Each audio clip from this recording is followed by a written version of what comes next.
Harder, better, faster, stronger. Is this a quote from a Kanye West song?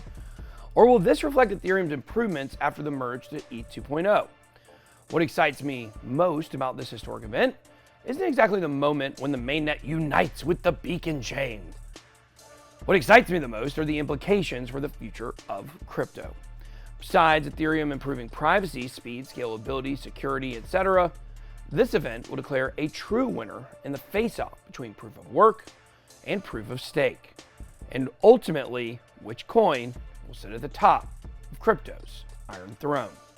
Despite the delays, the long-awaited merge from ETH to ETH 2.0 is going to be the dawn of a new era. Over 2 years ago, Vitalik laid out the detailed groundwork on what it would take to get to ETH 2.0 and beyond.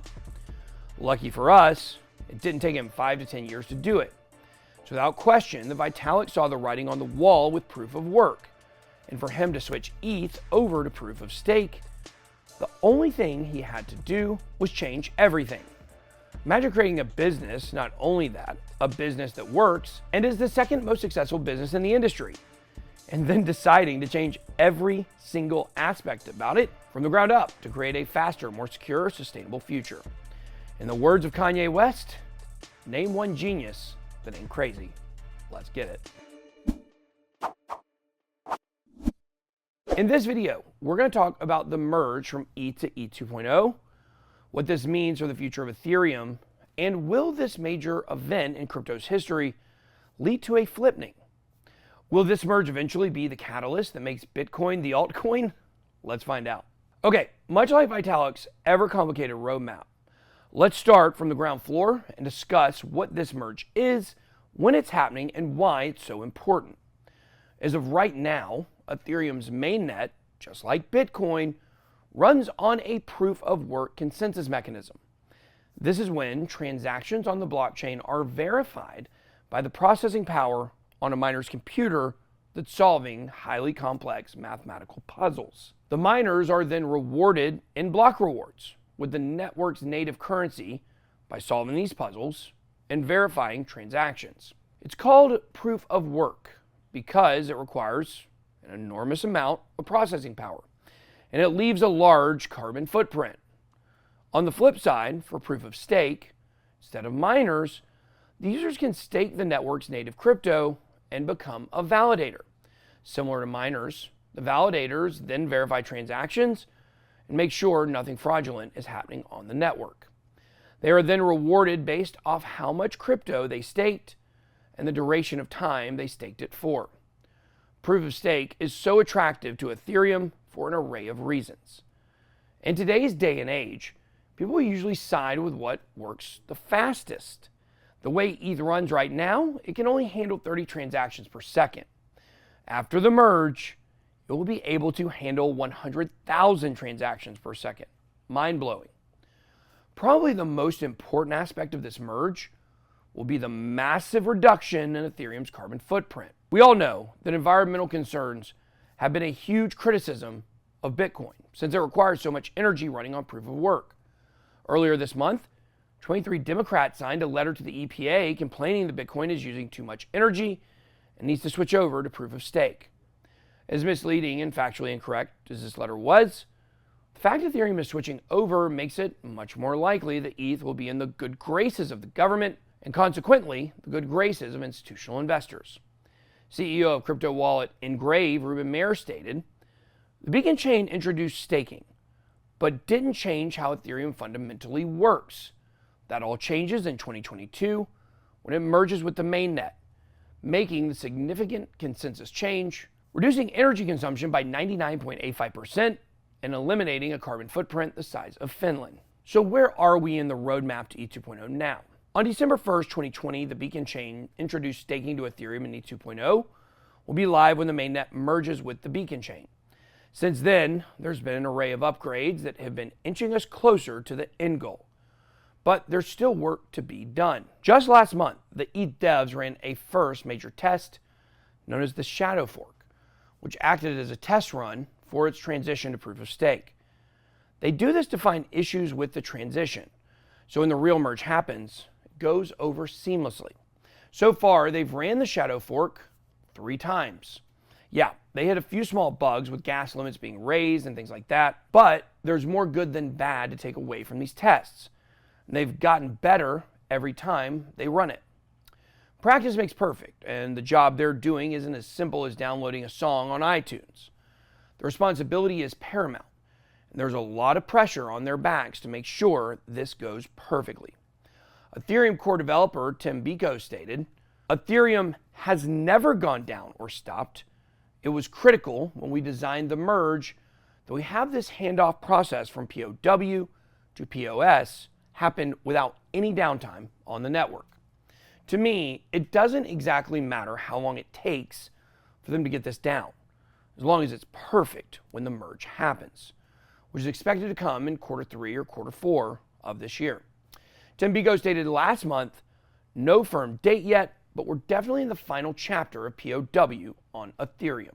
If you're wondering about gas fees, it's a misconception that the merge to ETH 2.0 is going to make a significant impact on bringing them down. It's a cat and mouse game trying to lower gas fees because more and more users will keep onboarding as they scale for the current workload, causing the gas to continue to rise no matter what. What will actually lower gas fees is sharding. Although it should be noted, the sharding will only lower gas fees on layer 2 protocols.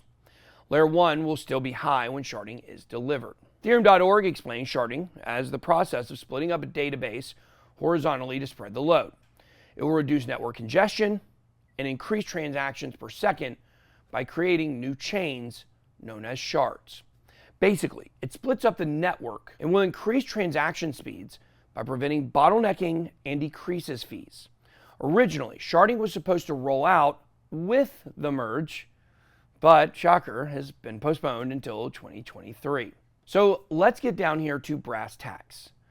What is this transition to proof of stake going to do to Ethereum's price? We already know that EIP 1559 from the London hard fork last August began creating deflationary pressure to Ethereum. With EIP 1559, instead of the transaction fee going back to the miners like usual, that ETH has been getting burned instead. According to watchtheburn.com, over 2.3 million ETH, which adds up to over $4.7 billion, has been burned from the supply since the implementation of 1559. Know that the merge itself will add a massive amount of pressure to the supply, which will also make it go up in price in a big way.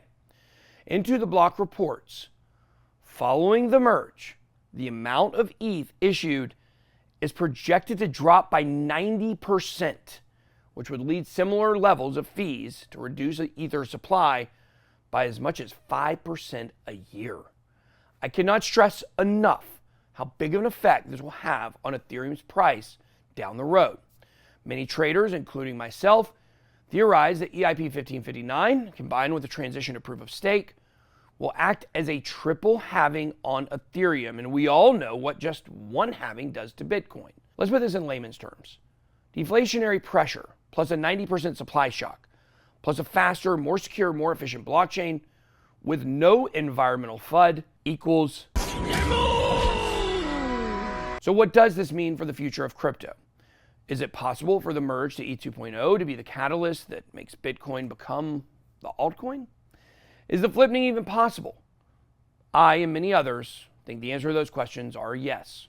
In fact, I believe it's inevitable. As of now, Bitcoin's market cap is a little over $318 billion more than Ethereum's. Yes, that's a lot of ground to make up, but ETH has several obvious advantages. Keep in mind, Vitalik studied Bitcoin relentlessly in his younger years. He even co-founded Bitcoin magazine. Vitalik knows the weak points in the Bitcoin DNA, and he created ETH and is now altering ETH's genetic makeup to be fundamentally better than Bitcoin's.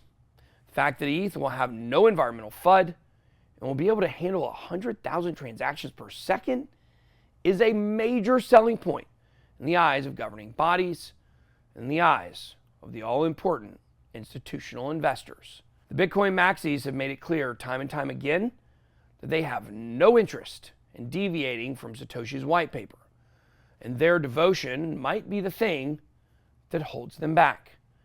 Bitcoin's time of finality is 30 to 60 minutes, and it won't ever be faster than that. ETH has proven it is willing to change inside out to comply with the times, and the masses will always side with whatever technology is faster and more convenient. It's the evolution of technology. Not to mention, ETH has the NFT market by the short and curlies. The NFT market is growing exponentially and is laying the groundwork for the future of the metaverse. Bitcoin doesn't have this capability unless it's on a layer 2. I do feel like if Ethereum was to pass Bitcoin, the bulls would kick it into overdrive, and this could kick off a Bitcoin supercycle, where Ethereum is gaining new market cap as the epicenter of DeFi, NFTs, and play-to-earn gaming, and Bitcoin climbs in price as more and more people use it for what it does best, store of value. The two would continue to pass each other back and forth until a clear market cap winner prevails. It's commonly held that Bitcoin will overtake the market cap of gold, which is about $12 trillion right now. That's massive, and would mean Bitcoin would hit $500,000 for BTC. I'll take it. Now look at what Ethereum could do. It's not gold, it's a new industry. If it penetrated those new industries, Ethereum could hit $10 trillion or more in the next 10 years. That would mean one ETH could be worth $80,000. When it comes to long-term gains, my bet is on the protocol that works faster and uses less energy to do so. The bottom line is, the merge is a historic, once-in-a-lifetime event. And just like how people ask now if you got in on Bitcoin before the halving, the question in the future will be on if you got in on ETH before the merge. That's all I got. Be blessed. BitBoy out.